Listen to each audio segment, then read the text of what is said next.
barangay headquarter po, ako po ay nagsilbi ng 11 taon bilang barangay kagawad. 11 taon po yun.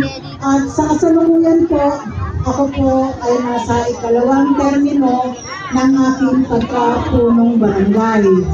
At bilang naninilbihan po sa barangay, alam naman po natin kung ano po yung pangangailangan ng ating mga kabarangay.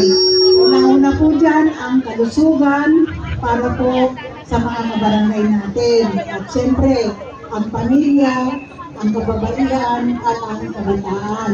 Yan po yung ating pagtutuunan ng pansin kung tayo po ay maisasama na sa grupo para po makapaglingkod sa ating bayan.